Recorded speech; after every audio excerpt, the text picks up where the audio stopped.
सतीश लंबा गोरा और सरहरे बदन का नौजवान था। जब वह सीनियर क्लर्क बनकर टेलीफोन महकमे में पहुंचा तो राधा उसे देखती ही रह गई। शायद वह उसके सपनों के राजकुमार सरिका था। कुछ देर बाद बड़े बाबू ने पूरे स्टाफ को अपने केबिन में बुलाकर सतीश से मिलवाया। राधा को भी सतीश से मिलवाते हुए बड़े बाबू ने कहा, सतीश यह है हमारी स्टेनो राधा, और राधा यह है हमारे ऑफिस के नए क्लर्क सतीश।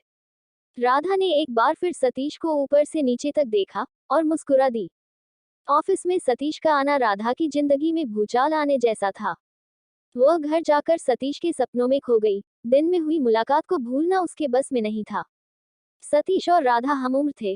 राधा के मन में उधेड़-बुन चली रही थी। उसे लग रहा था कि काश सतीश उसकी जिंदगी में 2 साल पहले आया होता। राधा की शादी 2 साल पहले मोहन के साथ हुई थी। वह एक प्राइवेट कंपनी में असिस्टेंट मैनेजर था। घर में किसी चीज की कमी नहीं थी, मगर मोहन को कंपनी के काम से अक्सर बाहर ही रहना पड़ता था। घर में रहते हुए भी वह राधा पर कम ही ध्यान नहीं दे पाता था। यूं तो राधा एक अच्छी बीवी थी, पर मोहन का बार बार शहर से बाहर जाना उसे पसंद नहीं था। मोहन का सपाट रवैया उसे अच्छा नहीं लगता था। वह तो एक ऐसे पति का सपना लेकर आई थी जो उसके इर्द गिर्द चक्कर काटता रहे, लेकिन मोहन हमेशा अपने काम में लगा रहता था। अगले दिन सतीश समय से पहले ऑफिस पहुंच गया। वह अपनी सीट पर बैठा कुछ सोच रहा था कि तभी राधा ने अंदर कदम रखा। सतीश को सामने देख राधा ने उससे पूछा, कैसे हैं आप? इस शहर में पहला दिन कैसा रहा? सतीश ने सहज होकर जवाब दिया, मैं ठीक हूँ, पहला दिन तो अच्छा ही रहा। आप कैसी हैं? राधा ने चहकते हुए कहा, खुद ही देख लो, एकदम ठीक हूँ। इसके बाद राधा लगातार सतीश के करीब आने की कोशिश करने लगी। धीरे धीरे सतीश भी खुलने लगा। दोनों ऑफिस में हंसते बतियाते रहते थे। हालांकि ऑफिस के दूसरे लोग उनकी इस बढ़ती दोस्ती से अंदर ही अंदर जलते थे। वे पीठ पीछे जलकटी बातें भी करने लगे थे। राधा के जन्मदिन पर सतीश ने उसे एक बढ़िया सा तोहफा दिया और कैंटीन में ले जाकर लंच भी कराया। राधा एक नई कशिश का एहसास कर रही थी। समय पंख लगाकर उड़ता गया। सतीश और राधा की दोस्ती गहराती चली गई। राधा शादीशुदा है, सतीश यह बात बखूबी जानता था। वह अपनी सीमाओं को भी जानता था। उसे तो एक अजनबी शहर में कोई अपना मिल गया था जिसके साथ वह अपने सुख दुख की बातें कर सकता था। सतीश की मां ने कई अच्छे रिश्ते की बात अपने खत में लिखी थी, मगर वह जल्दी शादी करने के मूड में नहीं था। अभी तो उसकी नौकरी लगे केवल 8 महीने ही हुए थे। वह राधा के साथ पक्की दोस्ती निभा रहा था, लेकिन राधा इस दोस्ती का कुछ और यह मतलब लगा रही थी। राधा को लगने लगा था कि सतीश उससे प्यार करने लगा है। वह पहले से ज्यादा खुश रहने लगी थी। वह अपने मेकअप और कपड़ों पर भी ज्यादा ध्यान देने लगी थी। उस पर सतीश का नशा छाने लगा था। वह मोहन का वजूद भूलती जा रही थी। सतीश हमेशा राधा की पसंद नापसंद का ख्याल रखता था।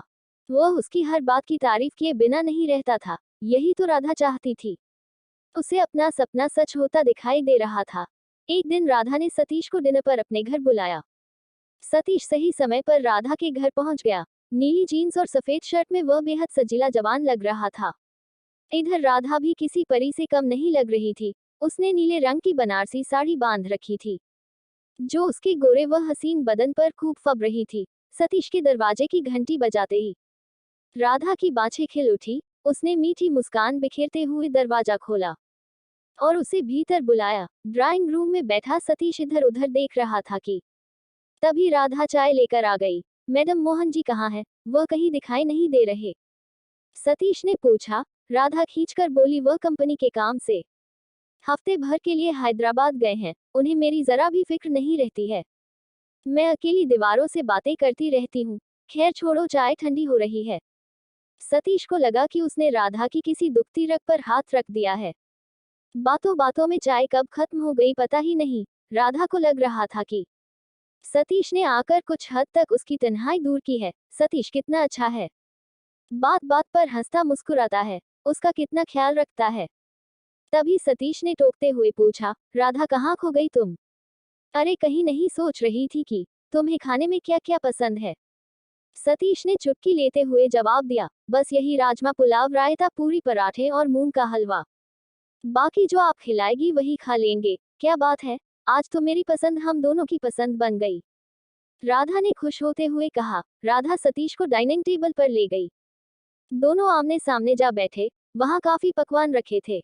खाते हुए बीच बीच में सतीश कोई चुटकुला सुना देता तो राधा खुलकर ठहाका लगा देती। माहौल खुशनुमा हो गया था। काश सब दिन ऐसे ही होते, राधा सोच रही थी। सतीश ने खाने की तारीफ करते हुए कहा, वाह क्या खाना बनाया है, मैं तो उंगली चढ़ता रह गया। तुम इसी तरह खिलाती रही तो मैं जरूर मोटा हो जाऊंगा। शुक्रिया जनाब, और मेरे बारे में आपका क्या ख्याल है? कहते हुए राधा ने सतीश पर सवालिया निगाह डाली। अरे आप तो कयामत है कयामत, कहीं मेरी नजर ना लग जाए आपको, सतीश ने मुस्कुराकर जवाब दिया। सतीश की बात सुनकर राधा झूम उठी। उसकी आंखों के डोरे लाल होने लगे थे। वह रोमांटिक अंदाज में अपनी कुर्सी से उठी और सतीश के पास जाकर स्टाइल से कहने लगी, सतीश आज मौसम कितना हसीन है, बाहर बूंदों की रिमझिम हो रही है और यहाँ हमारी बातों की, चलो एक कदम और आगे बढ़ाएं।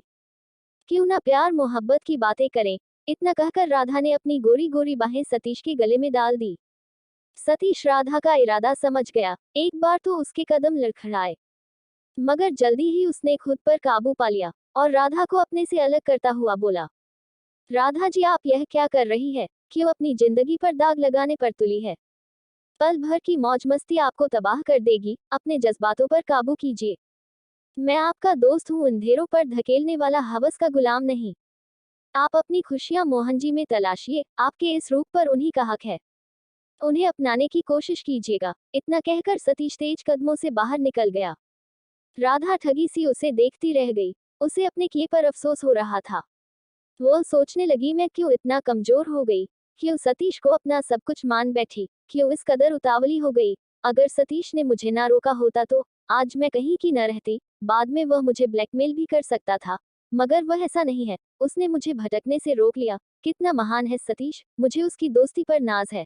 तो दोस्तों यह थी आज की कहानी। कैसी लगी आपको कमेंट बॉक्स में जरूर बताएगा। वीडियो को लाइक, चैनल को सब्सक्राइब कर लीजिएगा। मुझे दीजिए इजाजत, अगली कहानी तक धन्यवाद।